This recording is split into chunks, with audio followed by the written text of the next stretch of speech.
Formula 1 is back, and we're heading to Montreal for the 2023 Canadian Grand Prix.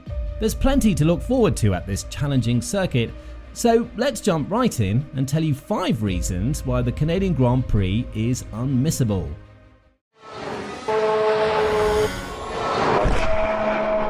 Rain.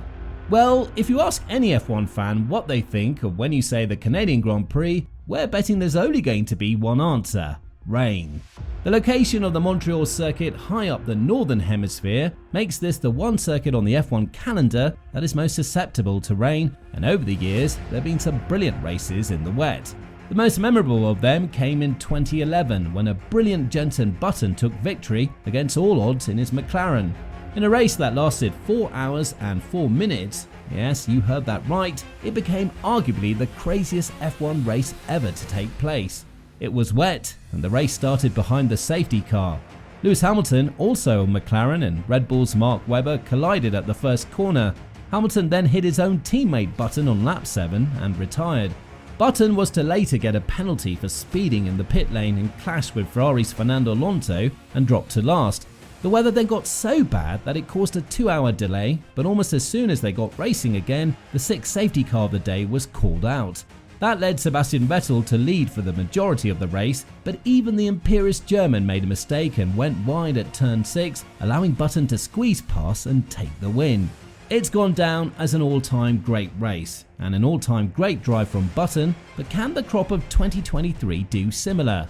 Wet conditions are often the great leveler in F1. For having the quickest car in the world means an awful lot less when you've got no traction below you. And for fans hoping for another wet race, you're in luck as the forecast is showing rain across all 3 days of the Grand Prix weekend. In later years, the F1 bosses and the FIA have been less willing to let the cars go during wet conditions. Think Monaco 2022. But if the green light is shown and the rain is coming down, prepare yourself for some carnage. The Wall of Champions. While we're on the particular challenges that the Canadian Grand Prix track provides, can you think of any other wall in F1 history that's been hit by Damon Hill, Michael Schumacher, Jacques Villeneuve, Jenson Button and Sebastian Vettel?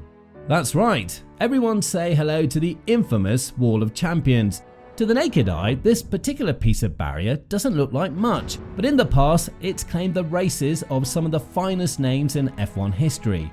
It's located at the final corner of the track, just before drivers put their foot down, meaning any qualifying lap is at risk of coming undone in the final stages. It's so brutal that in 1999 edition of the race, Hill, Schumacher and Villeneuve all crashed into it, bringing an early end to their Grand Prix. Perhaps the best example of how feared it is came in 2010 when arguably the greatest driver of all time, Michael Schumacher, deliberately took a slow line into the corner in his Mercedes in order to avoid another embarrassing collision. The likes of Max Verstappen, Fernando Alonso and Lewis Hamilton have so far avoided contact, but keep an eye on that particular stretch of road during the weekend to see if it claims another victim. Resurgent Mercedes. Another reason to get excited about the Canadian Grand Prix is we now have a Resurgent Mercedes back in the running. Aston Martin, and less so Ferrari, tried their best in keeping up with the dominant Red Bull, but it always seemed as if the most likely challenger was going to come from Brackley. The 2023 season has already been a roller coaster for any Mercedes fan, with the car starting out as bad as it was last year to now being arguably the second best in the field. With heavy upgrades first unveiled in Monaco, it was not until the Spanish Grand Prix that we got a full taste of what the new W14 could offer, and boy did it deliver. They may not have won the race, but a first double podium finish since the 2022 Sao Paulo Grand Prix demonstrated how far the Silver Arrows had come. The question now is it a one-off like Sao Paulo was, or is this a sign of things to come? Toto Wolff then has reason to be optimistic, but it appears he does not feel that way. Speaking after the race in Spain, he said, "I'm never optimistic, only fools are optimistic, but in general I think it feels different than last year. They're still bouncing and it's interesting to understand why, but we've learned so much over the past 12 months, so in general I have a lot of reasons to be cautiously optimistic." Mercedes will be looking to Canada to prove they're here to stay, and it's certainly a circuit that's favoured them with the team and Hamilton winning 4 of the last 6 races there. Will the Le Mans victory boost morale in the Ferrari F1 garage? For those of you who missed it last weekend, Ferrari made history as they won the 24 Hours of Le Mans, but it was no ordinary victory as it was the famous Italian team's first entry in 50 years. Le Mans, like F1, has a special place in Ferrari's history, and any of you who've seen the Christian Bale film Ford vs Ferrari will know why. Ferrari used to dominate the prestigious competition, but when they endured a few barren years, they opted to leave the competition and instead focus on their F1 efforts. Well, that changed in 2023 when Ferrari entered the World Endurance Championship, which meant they would return to Le Mans after a long hiatus, and what a return it was. A face familiar to F1 fans, Antonio Giovinazzi was one of 3 drivers as the Ferrari car won the iconic race. The questions Ferrari fans will now be asking, does this help their F1 team? Charles Leclerc was pictured trackside in Le Mans, later revealing that he would one day love to take part, but even he will be hoping the good atmosphere surrounding the hypercar team will translate onto the F1 side of the operations. But is that a reasonable question? Well, if we look at Ferrari's season so far, it seems it will take more than just goodwill to turn things around. Their problems are twofold. First of all, the SF23 appears to be a dud. Yes, it has good one-lap pace, but it eats through tyres quicker than Pac-Man does through pellets, meaning any chance of a race victory is gone within the first few laps. Secondly, there's a personnel problem.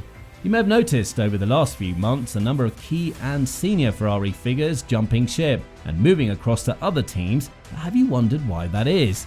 Knowing exactly what's going on inside Maranello is reserved for only those who work there, but there have been plenty of reports of discontent amongst the troops. Most notably, senior figures such as the chairman and CEO have reportedly been meddling, much to the annoyance of the sporting staff, and there are even reports that they're having doubts over Fred Vasseur as team principal. Le Mans 2023 was another shining moment in Ferrari's illustrious history, but it will take more than good vibes to produce a similar result in the F1 team. Will Red Bull finally be stopped? The question of where will Red Bull finally be stopped is one that everyone not associated with Milton Keynes' outfit has been asking themselves. So far in 2023, Red Bull have won all 7 races with Max Verstappen victorious in 5 and Sergio Perez in the other 2, giving them already an almost insurmountable lead at the top of both championships.